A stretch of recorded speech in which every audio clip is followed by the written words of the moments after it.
Hi everyone, this is CherryEnchantress, and this is your daily dust for Thursday, February 8th, if you're watching in real time, but it can also be for whenever you stumble upon it.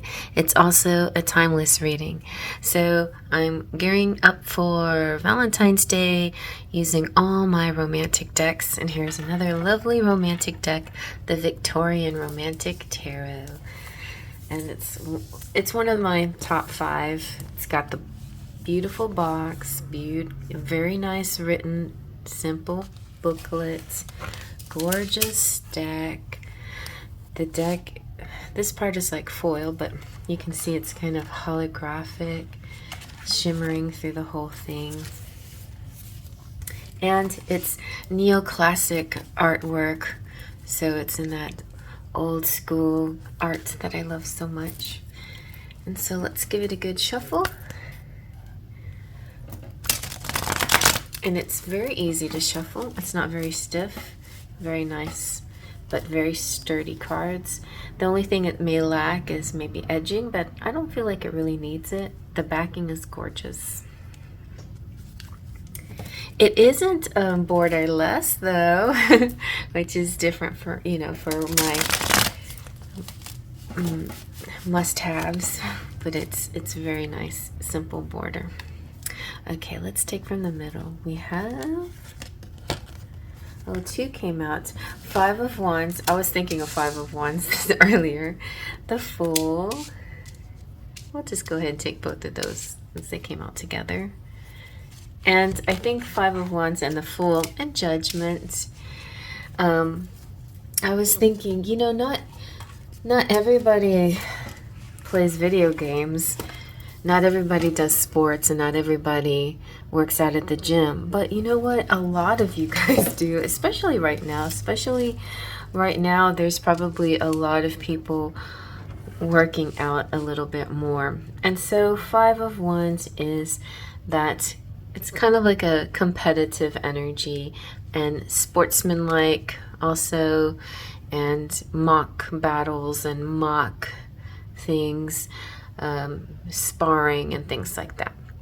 And so we'll get on to the rest of it, but let me just set it up nicely.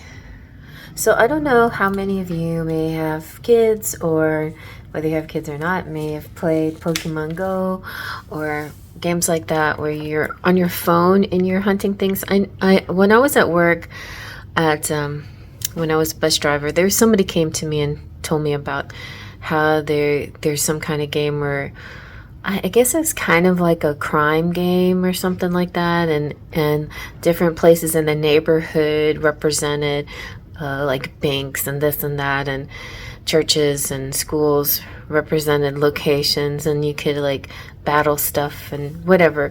It's kind of like a map game where you're walking around to different places, so it sort of encourages physical activity and getting out and walking around. So Pokemon Go is something like that, and then there's this another one that has called Monster Hunter something. And anyway, that's something that I've been playing actually. And so this morning when I was playing it, I was like, Monster Hunter, if it came out in tarot, would definitely be the 5 of Wands. And here is 5 of Wands. And the Fool is kind of like laughing at me, I think, that this came out. But 5 of Wands can be lots of things. And something that I didn't consider, it could represent like the hassles and the annoyances of every day, like irritations, things that you have to kind of deal with that don't go as smoothly, or maybe there's just a lot of steps to it, or it's just like, I really don't want to do this, or it's just it can be sometimes a little bit of a challenge, it's just the steps you have to go through to get to the final thing, things like that, things like that you might be dealing with. But you could be testing your strength, you could be getting into pointless conversations with people that go nowhere, little squabbles over trivial things that it's like doesn't make any sense. In a daily dust like this, which is usually just a mundane reading, although we do have 2 major arcana cards here, The daily dust to me represents little daily things that we do every day, and sometimes more profound messages to help us along our path. But it can be something simple as playing games, video games, and other games. It could be or sports, or watching your kids or somebody else's kids' sports games. But it could also be something bigger, where you have to, maybe you're have an argument, or I feel like this, if there was an argument here, then it would be like something that you both parties end up laughing at, and you're like, what are we doing? This is so silly. It's almost like you judge yourself and you're like, what are we even doing?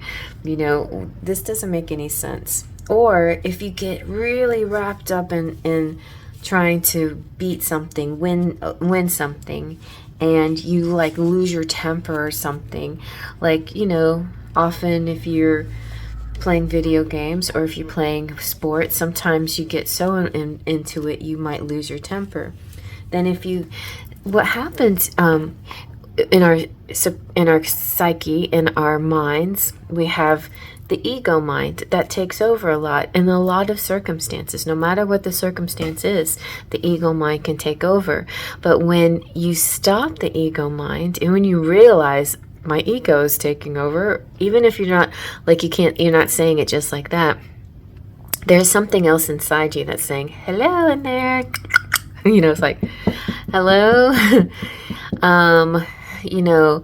Let's pull back a little bit. Is this really something to get that worked up about? I mean, it could be traffic even. It could be lots of things.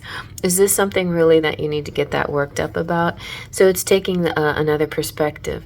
It's also, the higher self, or the conscious mind, or whatever you want to call the angel mind, that other mind, that other higher level that encompasses your brain and your mind, is kind and benevolent. It's you, and you're looking at yourself without judgment and without criticism, with observation is all it is. So the judgment card is kind of judgment, but not judgment. It's kind of like looking at yourself and waking up in the moment and realizing, oh, what am I doing? Silly me.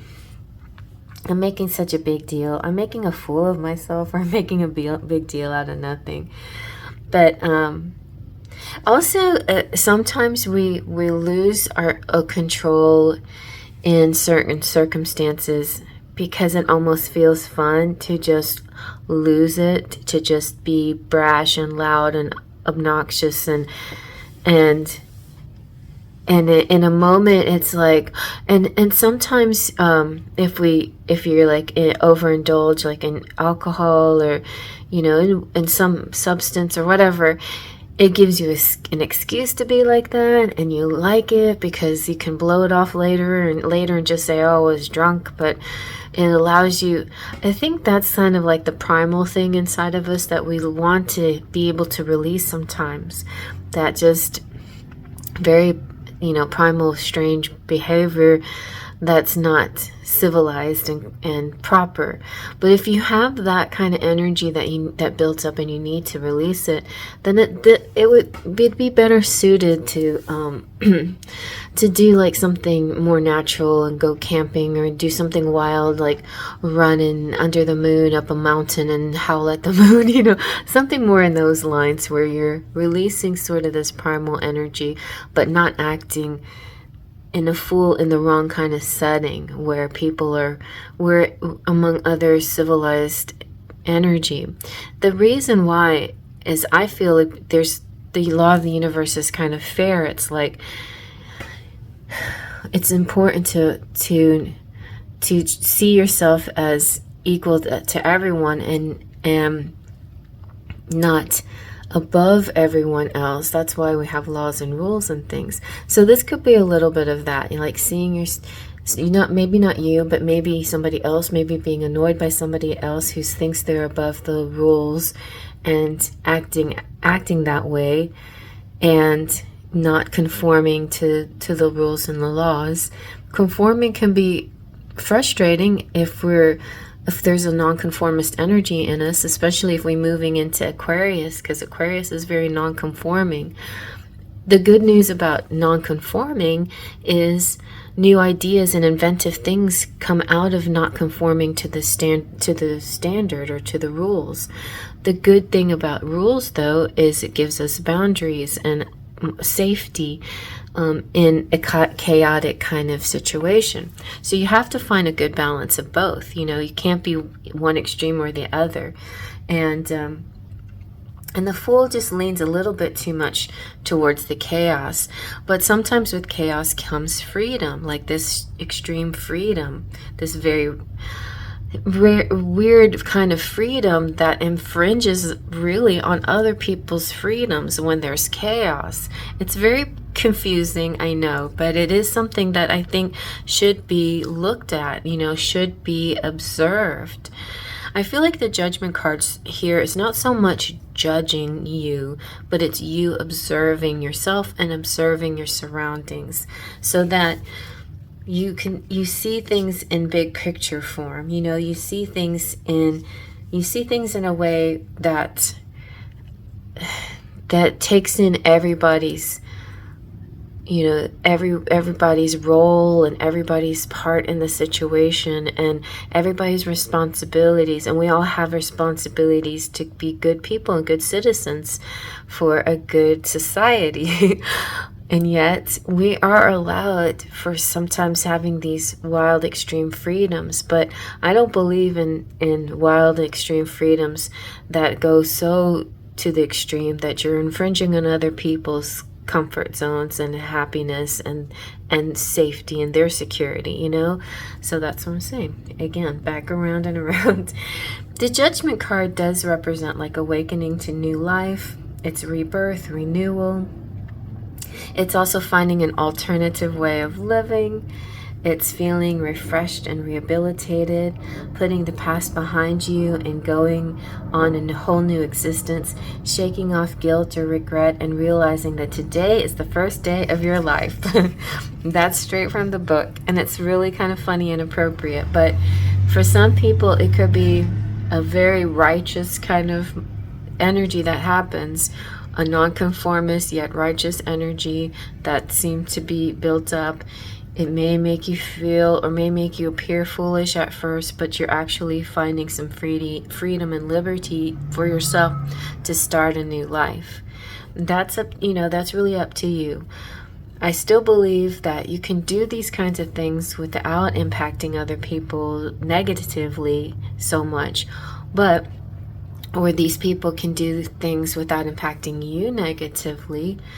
But it could be one of those days, just one of those days where there's sort of and then it can be just as simple as playing a game, like somebody victorious, you know, having gone through all of this, appearing to be foolish for making a certain set of moves and directions and strategies, but then coming out sort of a winner of this new life, this new situation, this awakening. So the first day of the rest of your life. And I hope you like it. Trust a pixie dust.